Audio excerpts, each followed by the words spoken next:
जय हिंद, वंदे मातरम, भारत माता की जय की जय की जय की जय। जय हिंद। नमस्कार दोस्तों, आपका स्वागत है आपके अपने चैनल दी आर्मी ब्रेड में। आर्मी ब्रेड की तरफ से आप सभी को होली की हार्दिक शुभकामनाएं। भगवान करे होली का त्यौहार पूरे हर्षोल्लास के साथ गुजरे और हर्षोल्लास के साथ ये पूरा त्यौहार गुजरे। आप सब लोग खुश रहें, सुरक्षित रहें, देश मजबूत रहे और विश्व में शांति रहे। तो दोस्तों आप इस चैनल में वीडियो को देखते हैं, प्लीज आप कमेंट लिखिए, आप कमेंट कीजिए। आप चैनल को सब्सक्राइब नहीं करते हैं, प्लीज चैनल को सब्सक्राइब करिए। तो दोस्तों मेरी समझ में नहीं आ रहा है, आप लोग वीडियो को देखते तो है, पता नहीं क्यों कमेंट में जय हिंद लिखना भूल जाते हैं, चैनल को सब्सक्राइब करना भूल जाते हैं, वीडियो को लाइक करना भूल जाते हैं।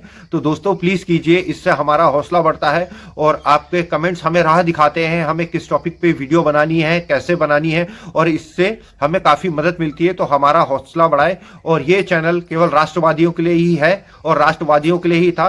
और अगर आप जो है इस वीडियो को लाइक करते हैं, कमेंट करते हैं, तो इस वीडियो की इससे जो है चैनल की रीच बढ़ती है, जिससे हमारे और आपके जैसे और ज्यादा राष्ट्रवादी भाई बहनों तक ये वीडियो पहुंच सकेगा और हम सब एक मंच में इकट्ठे होकर अपनी मन की बात कह सकेंगे और मंथन कर सकेंगे। और इस चैनल पे आप सबका स्वागत है। आप सब में से कोई भी जो है कमेंट कर सकता है और आपके कमेंट को हम पढ़ते हैं और हमें ज्ञान मिलता है उससे और हम सीखते हैं, है ना। तो प्लीज सपोर्ट कीजिए, चैनल को सब्सक्राइब कीजिए, वीडियो को लाइक कीजिए, शेयर कीजिए और कमेंट में जय हिंद लिखना मत भूलिएगा। जय हिंद। तो दोस्तों बात करते हैं फौज की सिखलाई से। जैसे फौज में कहा जाता है पहले खबर दुश्मन की, बाद में खबर अपनी। तो इस ग्लोबल कॉन्फ्लिक्ट में जो चल रहा है चारों तरफ, जो ये युद्ध का हमारे आसपास माहौल है, इसमें हम बात करते हैं। तो शुरुआत करते हैं अपने फेवरेट निकम्मे पड़ोसी पाकिस्तान की तरफ से। तो दोस्तों आप देख पा रहे हैं, आप लोगों को भी खबर मिली होगी, पिछले 2 दिन में पाकिस्तान और अफगानिस्तान का जो लड़ाई चल रही थी, ये लड़ाई काफ़ी बढ़ चुकी है और ये दिन प्रतिदिन जो है भयानक रूप लेती जा रही है। जैसे आपने देखा था, अफगानिस्तान ने दावा करा था पाकिस्तान के F-16 को शॉट डाउन करने का, तो उसकी इमेजेस भी क्लियर आ चुकी हैं, टेल नंबर भी नजर आ रहा है। तो ये कंफर्म हो चुका है कि पाकिस्तानी जो F-16 है वो शॉट डाउन हुआ था। फिर उसके बाद पाकिस्तान ने बहाना दिया था कि हम जो है अफगानिस्तान पे एयर स्ट्राइक नहीं करेंगे, इसलिए क्योंकि ईरान और इजराइल अमेरिका युद्ध चल रहा है। पर इसका कोई सेंस नहीं बनता है। क्यों? क्योंकि आप ऑलरेडी जानते हैं पाकिस्तान ने जो है ऑलरेडी बेस जो है वो यूएस को दे रखे हैं, ठीक है, और जिसके थ्रू जो है सप्लाई चेन जो है वो यूएस को दे रखे, ट्रूप तक जो है कंटिन्यूसली पहुंच रही है। तो जैसे हमने पहले डिस्कस करा था, पाकिस्तान ने जो है ईरान की पीठ में छुरा घोंपना था, तो वो छुरा घोंपा है। और पाकिस्तान में अभी हालात जो है काफ़ी गंभीर हैं। अगर आप बात करें तो अफगानिस्तान की तरफ से क्लेम किया गया है कि वो 100 से ज़्यादा पाकिस्तानी सोल्जर्स को मार चुके हैं, 25 से ज़्यादा जो है पाकिस्तानी चौकियां को जो है वो अपने अंडर ले चुके हैं। अभी लेटेस्ट अपडेट जो आई है सामने निकल के, तो दोस्तों उसमें बताया गया है पाकिस्तान का नूर खान बेस से आपको कुछ याद आया? ये वही नूर खान बेस है, किराना हिल्स वाला, जो पाकिस्तान का काफ़ी वीवीआईपी जो है एयरबेस कहा जाता है। जो सारी एलिट्स है वर्ल्ड की जब भी पाकिस्तान आती है तो वहीं उतरती हैं। आसिम मुनीर भी, फील्ड मार्शल जो उनका है, वो भी वहीं से उतरता है और टेक डाउन करता है बड़ी बड़ी वीआईपीज, जो मतलब कि सब कुछ जो है वहीं से होता है। और उसी के बगल में जो है न्यूक्लियर साइट है, वहाँ पे बेस है, वहाँ पे जैसे एयरपोर्ट मान ले, वहाँ पे एयरफोर्स बेस है जहाँ पे एयरफोर्स के प्लेन रहते हैं, उड़ते हैं, टेकअप वगैरह। F-16 भी पाकिस्तान के वहीं है रखे हुए, तो वहां पे हिट हुआ है। और इसके अलावा अफगानिस्तान ने अपनी एयरफोर्स और तथाकथित एयरफोर्स, क्योंकि मैं इसलिए कह रहा हूं क्योंकि अफगानिस्तान की एयरफोर्स नहीं है, पर अफगानिस्तान ने अपनी एयरफोर्स डिक्लेयर करी है। उनकी जो एयरफोर्स है वो ड्रोन से एक्टिवेट करते हैं, उन्होंने एक्टिवेट करा है 12वीं कोर को, जो पूरी डूरेन लाइन की सुरक्षा जो है जिसके जिम्मे है। रावलपिंडी बेस जो है हेडक्वार्टर, उस पर हमला किया गया है। और प्लस जो है सिया समर्थक हैं, आप जानते हैं ईरान के प्रमुख लीडर खमेनेई की मौत होने के कारण पूरे वर्ल्ड में जो है सिया मुस्लिम जो है वो जो है शिया थे। हाँ, शिया मुस्लिम देखिए, एक होते हैं, दो होते हैं ना इनमें, शिया और सुन्नी। मेन जो शिया है उनकी बेत मतलब उनकी ईमानदारी जो है वो खमेनेई की तरफ है। वो शिया समुदाय के सुप्रीम लीडर भी, मतलब कि धार्मिक रिलीजन लीडर भी थे। तो आप देखेंगे जो है पूरे खमेनेई की मौत के वजह से आप देखेंगे पूरे वर्ल्ड में ही जो शिया समर्थक जो है उनकी मौत का शोक मना रहे हैं, और जो है उस इस तरीके से जो है कर रहे हैं आपको। चाहे और पाकिस्तान में भी प्रदर्शन हुआ था जिसमें जो है उन्होंने यूएस के जो है एम्बेसी पे अटैक करने की कोशिश करी थी, उसका घेराव करा था। और फिर उसके बाद जो है पाकिस्तानी फोर्सेस ने, जो माहिर है अपने ही मतलब ना लोगों पे क्रैकडाउन करने के लिए, अपने ही जनता पे, मासूम लोगों को, निहत्थे लोगों पे गोलियां चलाने मारने पे पाकिस्तानी फौज का कोई जवाब नहीं है ना। ये शेर ही उन्हीं के सामने बनते हैं जो कुछ कर नहीं सकते।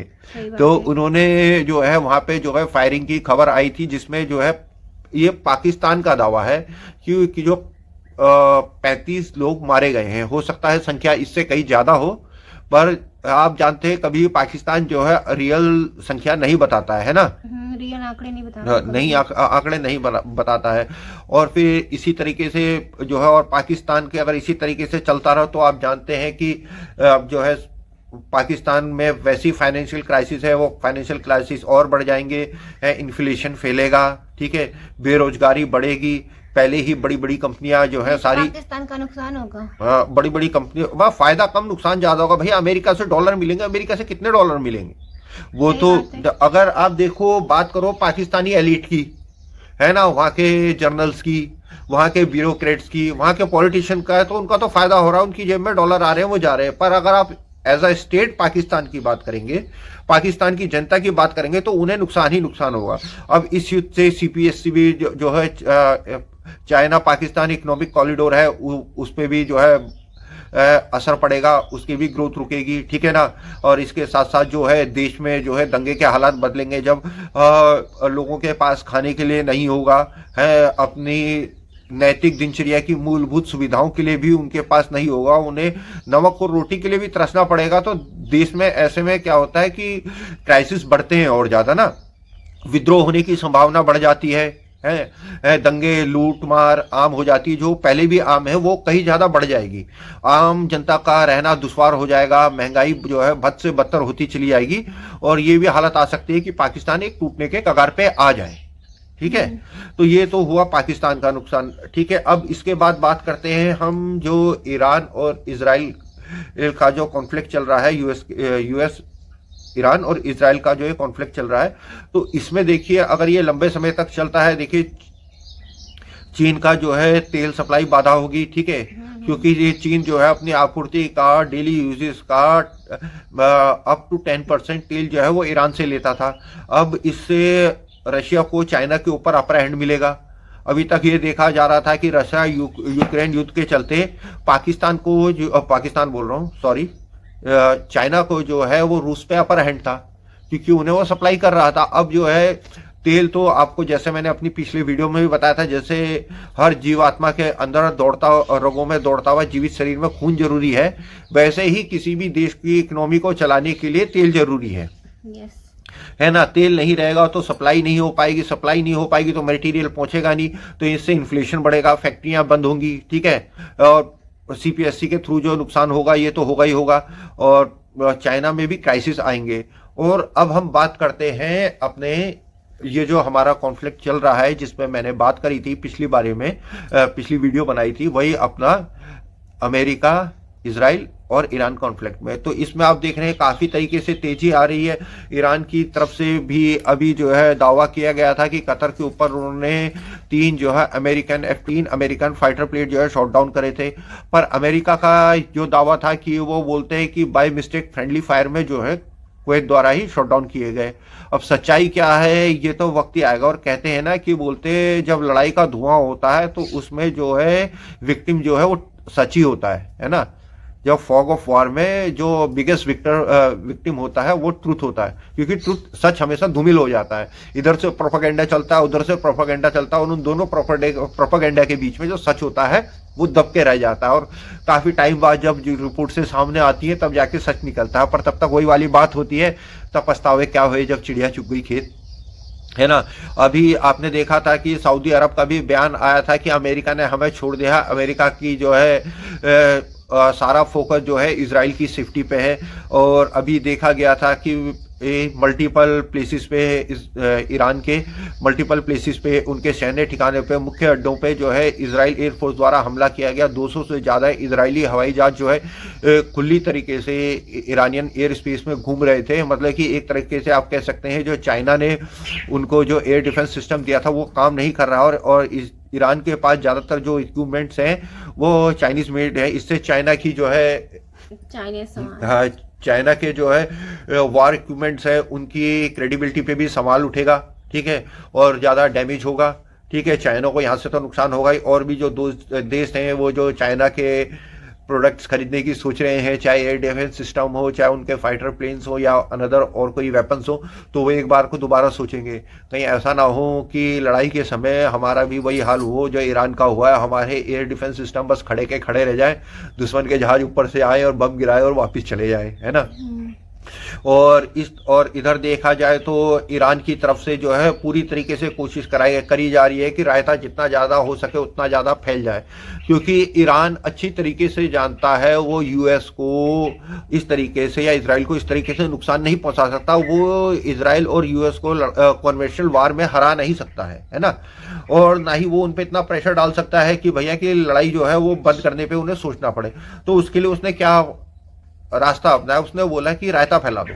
अच्छा, जितना ज्यादा रायता फैलेगा पूरी दुनिया के लिए उतनी ज्यादा है दिक्कत। तो दोस्तों ये कॉन्फ्लिक्ट जो है जल्दी रुकना बहुत जरूरी है। जैसे जैसे ये कॉन्फ्लिक्ट जो है बढ़ता रहेगा, समय लेता रहेगा, तो इस कॉन्फ्लिक्ट में ईरान द्वारा जो है डर्टी बम यूज करने की संभावना बढ़ती जाएगी।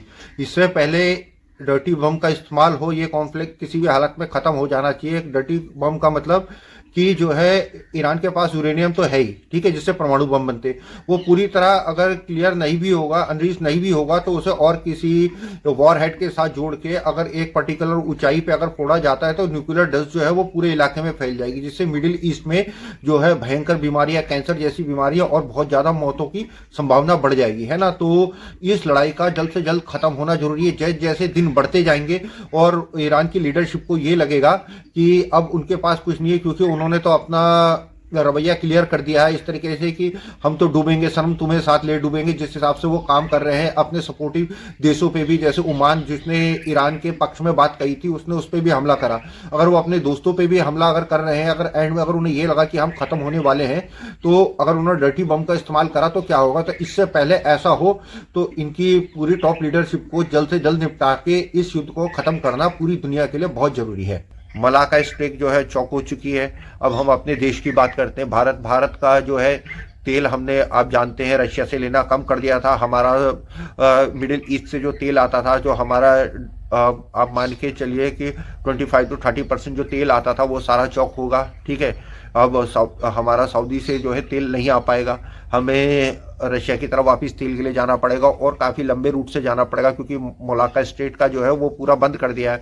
वहाँ पे आपने देखा कि अभी बीच में हूती ग्रुप में भी लेबनान के जो है खुजली हुई, उन्होंने भी जो है अच्छा खासा शांत बैठे थे और उन्होंने इसराइल पे हमला कर दिया। इसराइल ने इसकी जवाबी कार्रवाई करी है और मुझे लगता है हूतियों का भी वही हाल होगा जो हमास का हुआ था, ठीक है। और बात करते हैं मिडिल ईस्ट में पूरी तरह से जंग का माहौल है और यूएई ने, सऊदी ने बोला है कि अगर ईरान अपनी, कतर ने भी बोला है कि अगर ईरान अगर अपनी हरकतों से बाज नहीं आता है तो हमें मजबूर होना पड़ेगा उनके खिलाफ काइनेटिक एक्शन करने के लिए। काइनेटिक एक्शन का मतलब आप समझ सकते हैं कि मतलब कि गोलाबारी, हम भी रिट्रेट करेंगे। तो उस पर यूएस की तरफ से बयान आया था कि दुनिया के हर देश को अपनी सिक्योरिटी करने का, अपनी सुरक्षा और अपने कोई भी देश होगा अपनी सुरक्षा तो पहले ही करेगा, अपनी सुरक्षा और अपने देश के नागरिकों की सुरक्षा करने का अधिकार है। पर यही बात सोचने वाली बात है, जब यही हमला जब यूएस ने इराक पे करा था, यही हमला जब यूएस ने अफगानिस्तान पे करा था, तो उस समय उन लोगों को अधिकार नहीं था। अगर आप देखें बात को, अगर मैं पुराने समय में जाता हूँ, पुराने समय की बात करता हूँ, यूएस पे जब हमला किया गया था जिसमें उनके जो है वर्ल्ड ट्रेड सेंटर को उड़ाया गया था, तो उस हमले का जवाब देने के लिए उन्होंने वॉर और टेरर शुरू करा था। उसमें उन्होंने हमला करा इराक पे, जबकि इराक का वो उस हमले से कोई लेना देना था नहीं। उसामा बिन लादेन आप अच्छी तरीके से जानते हैं, वो सऊदी सिटीजन था, उसमें हमले करने वाले भी सऊदी और अदर डेट के मिडिल ईस्ट के देश के थे। और इराक पे हमला करा कि इनके पास जो है बायोलॉजिकल वेपन है, पूरा इराक तबाह कर दिया। आज भी इराक जो है वो आईएसएस का गढ़ बन चुका है, वहाँ पे ह्यूमन ट्रैफिकिंग जो है आम बात हो चुकी है, ठीक है ना। ह्यूमन ऑर्गन्स की सप्लाई जो है वहाँ पे ना, तस्करी मानव अंगों की आम बात हो चुकी है। प्रोस्टिट्यूशन, वहाँ पे औरतों की जिंदगी बहुत बुरी हो चुकी है, मानव तस्करी को। और अमेरिका ने क्या करा, इराक को तबाह करके निकल गया। और उसके बाद उनकी ही रिपोर्ट में निकल के आया कि इराक के पास कोई बायोलॉजिकल वेपन नहीं था। तो अगर आप बात कर रहे हो एक तरफ से कि हर देश को अपनी सुरक्षा और अपने नागरिकों की सुरक्षा का अधिकार है, तो आपको किसने राइट दिया कि आप किसी पे भी झूठा इल्जाम लगाएंगे और उसके ऊपर आप दंदनाते हुए जो है सैन्य कार्रवाई कर देंगे और उस पूरे देश को तबाह कर देंगे और आप पूरी तरीके से तबाह करके उसे छोड़ जाएंगे। आप जो है आईएस जैसे हैं आतंकवादी संगठनों के लिए, और वो वहां पे राज करेंगे और क्वेस की स्थिति हो जाएगी। वहां के नागरिकों की क्या गलती थी, है ना। सवाल तो बहुत उठते हैं। अगर अमेरिका किसी देश के कॉलर पे उंगली उठाता है, गिरेबान पे हाथ डालता है, तो अमेरिका को पहले अपने गिरेबान देखने चाहिए और अपने हाथ देखने चाहिए कितने के खून से रगे हैं। और अगर यही क्राइसिस अगर लंबा चलता है तो देखिए अमेरिका का रिकॉर्ड रहा, अमेरिका ने कहीं भी सेकेंड वर्ल्ड वॉर से अगर के बाद अगर आप मोटा मोटा देखें तो अमेरिका ने कोई भी जंग नहीं जीती है, ठीक है। वो जिस देश में गया उस देश को तबाह करके वो वापस आ गया है। ये नहीं कि उसके बाद जो है चलो ठीक है तुमने अपना जो ऑब्जेक्टिव था वो अचीव करा, फिर उसके बाद उस देश को चाहे अपना, है ना। आपने अफगानिस्तान में देखा क्या करके गया था, अमेरिकन निकलते ही वहां पे तालिबान का कब्जा हो गया था। अभी हम अफगानिस्तान की बात करें, देखिए अफगानिस्तान का क्लियर कहना है कि अफगान तालिबान का क्लियर कहना हम अपने देश में क्या कर रहे हैं इससे दुनिया को मतलब नहीं है। हमारा देश, हमारी मर्जी, हमारी ताकत, हम जैसे मर्जी वैसे इसको करेंगे और वैसे इसको चलाएंगे।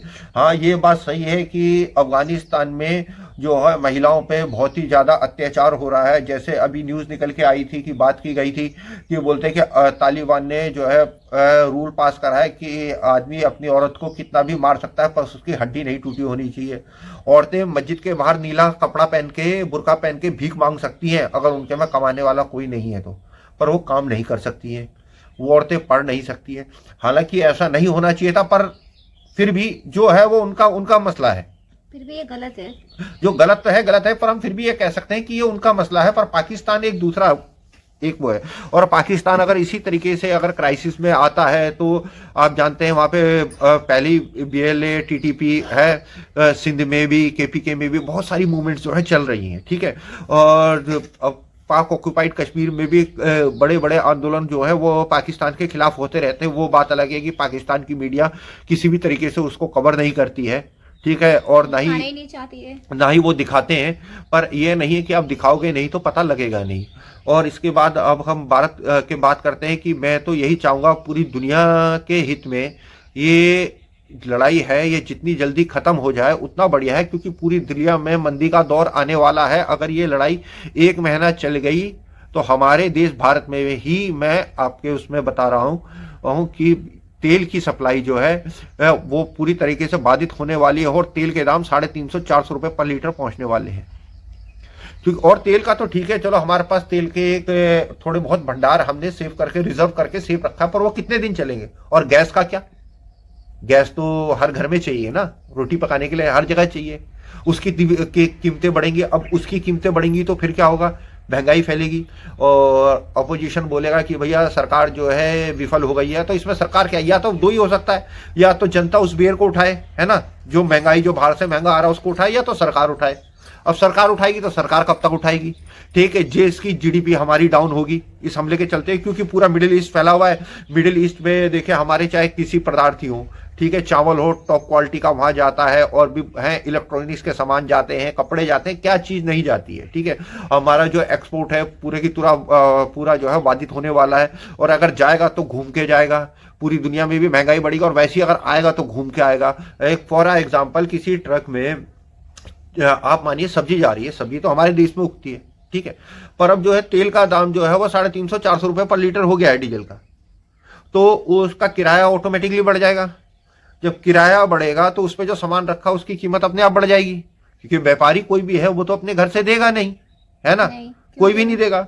तो बढ़ जाएगा। और प्लस जो है बाहर से कुछ सामान आता है वो आ नहीं पाएगा, या पूरी तरीके से ट्रेड रूट अगर बाधित हो जाता है, जो अमेरिका की कोशिश है उसे ना होने दें, पर जो है कि शॉर्टकट पनामा कैलान है वो पूरी की तरह बंद हो चुकी है। मुरक्का स्टेट से अब जो है अफ्रीका से घूम के जो है अफ्रीका से घूम के जो है पूरी सप्लाई जो है लंबे रूट से जाएगी, तो उसी तरीके से आएगी भी। अब दुनिया में हर जगह इन्फ्लेशन फैलेगा, हर जगह बेरोजगारी फैलेगी। भाई कंपनी के पास इतने ऑर्डर्स नहीं होंगे, इतने जाएंगे नहीं, तो ऑब्वियस सी बात है वर्करों की छटाई करेगी। देश में, हमारे देश में नहीं पूरी दुनिया में बेरोजगारी बढ़ेगी। हमारे देश के बहुत से लोग जॉब भी तो करते हैं है ना। और जो गल्फ कंट्रियों में जो हमारे देश के जो हमारे भाई बहन काम कर रहे हैं उनकी सुरक्षा के लिए तो हमारी सरकार जो है ऑलरेडी बात कर रही है और वो निकालने की उनको कोशिश कर रही है। अगर समय आएगा तो निकाला भी जाएगा, जैसे आपने देखा था यूक्रेन से भी निकाला गया था, है ना। और हर तरीके से जो है निकाला जाएगा, ऐसी कोई बात नहीं है कि हमारा देश जो है वो छोड़ देगा, निकाला जाएगा। पर वो लोग वापिस आएंगे तो वो भी तो बेरोजगार होंगे ना, तो है ना। कंपनियां छटाई करेंगी क्यों? कंपनी भैया कोई भी जो है कोई मालिक कंपनी खोलता है, कोई बिजनेस करता है तो प्रॉफिट के लिए करता है, ठीक है। जब प्रॉफिट कम होने लगेगा, सप्लाई डिमांड कम होने लगेगी, तो ऑब्वियसली बात है कि सप्लाई कम हो जाएगी। जब डिमांड ही नहीं रहेगी किसी चीज की तो आप सप्लाई बढ़ा के बना के करोगे क्या, है ना। उसे डंप करके तो रखोगे नहीं। तेल जैसी चीजें डंप करके रखी जा सकती है, यूएस इतना तेल की पूर्ति नहीं कर सकता है, ठीक है। अब मिडिल ईस्ट में जो हमले जिस हिसाब से कर रहे हैं, अगर इसी हिसाब से चलते रहे, मिडिल ईस्ट में जो है पूरी तरीके से जो है अफरा तफरी का माहौल क्रिएट करने की कोशिश कर रहा है। और आईएस जैसे आतंकवादी संगठन इसी ताक में बैठे कि ये कमजोर हों तो हम इनमें हमला करें, वहां पे आतंकवाद की गतिविधियां बढ़ेंगी, ठीक है। बेरोजगारी बढ़ेगी, यहाँ पे भी देश में भी बेरोजगारी बढ़ेगी, महंगाई दर बढ़ेगी, तो ये सारी चीजें होने वाली है। तो पूरी दुनिया के हित में यही है कि ये लड़ाई जो है ईरान अमेरिका इजराइल वॉर जो है ये जितनी जल्दी खत्म हो जाए उतनी जल्दी बढ़िया है। अमेरिका इसे जितनी जल्दी इजराइल मिलकर खत्म कर सके उतना बेस्ट है। और अगर ऐसा नहीं होता है तो महंगाई के लिए सबको अपनी कमर कस लेनी चाहिए और बेरोजगारी बढ़ने वाली है, ये बात आप मान के चलिए। क्योंकि भैया फैक्ट्रीज के पास वही नहीं होगा तो लोगों को हायर क्यों करेंगी? लोगों की जेब में पैसा ही नहीं होगा तो भैया कोई कार कंपनी है, बोला मुझे क्या लेना, मैं तो मेड इन इंडिया कार बनाता हूं, पर कार के कई कंपोनेंट्स हैं, कोई कहीं से आ रहे हैं, कोई कहीं से आ रहा है, कोई कहीं से आ रहा है, सारी चीजें इंडिया में नहीं बन रही है। अब देखो कहने का बात है, आप देखें कि तूर दाल महंगी हो जाती है या कोई दाल महंगी जाती है, भैया उसका क्या मतलब? वही मतलब है कि वो जिसमें आएगी महंगा लगेगा। अब किसान के पास गवर्नमेंट सब्सिडी देगी, कब तक देगी? एक सीमित समय तक ही तो दे सकती है, ये थोड़ी है कि हमेशा ही देती रहेगी, ऐसा तो हो नहीं सकता है। और देश का भी तो एक विदेशी मुद्रा भंडार है, वो गिरेगा, रुपया कमजोर हो जाएगा। इस लड़ाई के इन्फ्लेशन बढ़ेगा तो रुपया कमजोर होगा, रुपया कमजोर होगा तो महंगाई, और जो बाहर से इंपोर्ट हम करते हैं वो सारी चीजें ऑटोमेटिकली महंगी हो जाएगी, क्योंकि ग्लोबल ट्रेड जो है वो डॉलर पे चलता है। रुपया कमजोर होगा तो चीजें महंगी होंगी। तो ये सारी चीज, एक लड़ाई केवल वही इफेक्ट नहीं करती जो दो देश, इसीलिए आज की डेट में वर्ल्ड को ग्लोबल विलेज कहते हैं कि सब एक हैं, एक दूसरे से जुड़े हैं, एक दूसरे से कनेक्ट हैं। कहीं पे भी कुछ होता है अगर वो फैलता है तो उसका असर जो है पूरी दुनिया पे पड़ता है, और ये पढ़ना स्वाभाविक है।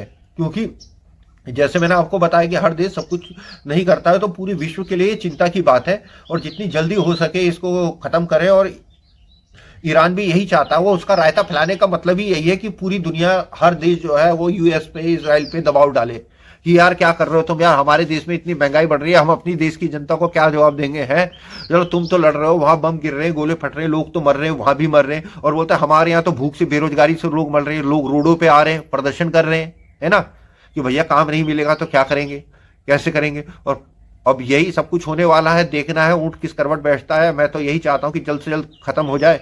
और भारत सरकार भी पैनिक पे है, जिस तरीके से आप देख रहे थे भारत के कई राज्यों में जो है प्रदर्शन हुए, हैदराबाद में प्रदर्शन हुआ, ठीक है, लखनऊ में भी प्रदर्शन हुआ, JNK में भी प्रदर्शन हुआ था खमेनेई के मौत के विरोध में। और जो ये सिया समुदाय है, इन सब की जो मैंने बताया था बेद, जो ईमानदारी है वो खमेनेई की तरफ है। इंडिया में क्यों कर रहे हैं लोग? अरे वही वाली बात है ना, तेरा मेरा नाता क्या, ला इलाहा इल्लल्लाह है, तो वो है। इसी तरह इनका देखिए वैसे लखनऊ में भी वगैरह हर जगह वैसे तो देखिए ये बोलते हैं कि सिया सुन्नी एक दूसरे को वो मारते हैं, वो उसके इतिहास में मैं नहीं जानना चाहता कि सियाओं ने जो है, जो आप देखते हो जो ताजिया मुहर्रम होता है, तो हुसैन साहब जो मारे गए थे, उन्हें मारने वाला, मार के उनकी गर्दन को खंजर पे लहराने वाला कौन था? उस सिया समुदाय ही था। शुरुआत जैसे आप जानते हैं, इस्लाम की शुरुआत पैगंबर मोहम्मद हजरत जी ने करी थी। मोहम्मद साहब के जो नवासे थे वही थे वो क्या हम बोलते हैं हुसैन जी, जिनका जो है सर काट के लहराया था। तो इनकी आपस में विदाई ये कहते हैं कि भारी शत्रु से तो हम पहले मिल के लड़ेंगे, फिर हम आपस में अपना लड़ते रहेंगे। तो शिया सुन्नी का कॉन्फ्लिक्ट हमेशा से ही रहा है, ठीक है। वहीं पे आप देखेंगे यूएई वगैरह जो सपोर्ट कर रहे हैं कि वो मोहम्मद साहब को मानते हैं और मोहम्मद साहब के उसमें वो मक्का मदीना और वहां पे वो है। पर जो शिया समुदाय है ना, तो उनकी जो बेत है वो खमेनेई के पास है, वो ईरान है खमेनेई के पास है। तो वो अपना ज्यादातर खमेनेई जी को सपोर्ट हाँ वो खमेनेई को, तो वो उनके रिलीजियस गुरु वही है। अच्छा। तो उनकी 80 मौलवी की जो है एक टीम होती है जो डिसाइड करती है कि कौन बनेगा ना, तो वो इस बीच में हाँ, तो वो खमेनेई थे जो उनके लीडर थे। तो अब ऐसा भी हो सकता है इन सब में जो चलन है 72 हुरों से प्रेम जो है वो जग जाहिर है, छुपा नहीं है वो ना। तो अब ऐसा भी हो सकता है कि खमेनेई साहब जी को तो इन्होंने 72 हुरों के पास अमेरिका इसराइल ने पहुंचा दिया। अब क्या गारंटी है कि 72 हुरों के और दीवाने जो है वो अपने में बम लिपेट लिपेट के जाके यूएस में और दुनिया के और क्षेत्रों में नहीं फटेंगे जी कि खमेनेई की मौत का बदला ले रहा है, काफिरों को मार दिया है ना। तो और इसीलिए जो है मिडिल ईस्ट में और इन सब जगह में पूरी दुनिया में जो इस तरीके के वो फैलेंगे। अब इन्होंने काफी लंबे टाइम बाद जो है इनको एक और शहीद दे दिया है ना। अब शिया समुदाय के लिए तो जो खमेनेई है वो शहीद मिल गए, वो तो अब शहीद कहलाएंगे ना। कि पहले दिन उनका काम तमाम हो गया तो शहीद ही हो गए। हाँ वो शहीद कहलाएंगे, तो वो रोल ऑफ मॉडल बन गए। अब जो है मरने के बाद उनके सब भूल गए, उन्होंने ईरान में अपनी मुस्लिम महिलाओं के साथ कितने अत्याचार करे, कितने जो प्रोटेस्ट हुए उनमें किस तरीके से बेरहमी से उनको कुचला गया है ना, किस तरीके से जो है अभी मीडिया जो है बंद करके पूरा जो आप देखा था कि 20,000 से ज्यादा लोग जो मार दिए गए थे प्रोटेस्टर्स, उनके ही अपने। तो वो सब चीज धुल गई और वो एडल बन गए हैं कि जो इस्लाम का परचम लहराना चाहते थे वो अब क्या चूरण बेचा जाएगा कि जो यहूदी है ना, यहूदियों को इस्लाम का वो मानते हैं विरोध, तो वो तो यहूद के खिलाफ लड़ते हुए जो शहीद हो गया, शहादत का दर्जा मिला है, 72 हुरे जो है मिली है। पर मेरे समझ में नहीं आ रहा है हमारे देश में बैठे हुए लोग हैं जो इस देश का खाते हैं, इस देश का पीते हैं, इस देश में जीते हैं, इस देश में मरते हैं और इसी देश की मिट्टी में दफन होते हैं,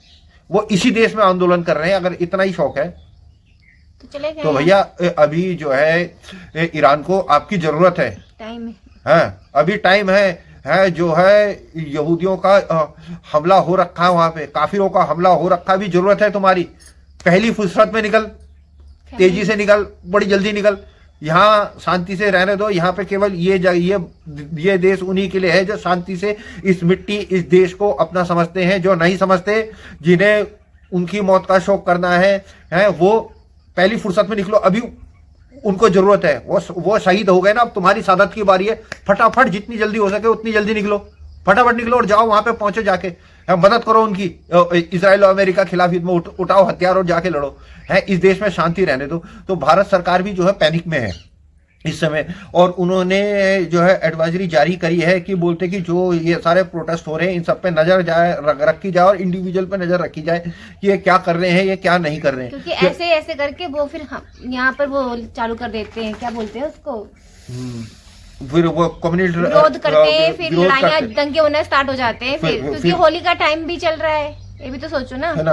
और दंगे होने स्टार्ट हो जाते हैं और फिर वही भीड़ निकल के आती है, कहीं पे बैठ जाती है, कहीं शाहीन बाग बना देती है, कहीं बना देती है। कोई मर रहा है, जी रहा है, किसी को हॉस्पिटल जाना है, किसी को कहीं जाना है, उनको कोई मतलब, हम रूट से नहीं हटाएंगे। कानून ने हमें इसमें तो लोग और करने की कोशिश करेंगे क्योंकि होली का टाइम है ना। और कानून ने हमें राइट दिया, हम प्रोटेस्ट कर सकते हैं। कानून ने ये भी कहा भैया तुम्हें अपनी अभिव्यक्ति, अपनी बात कहने की आजादी है तब तक जब तक तुम्हारी बात किसी को बुरा ना लगे।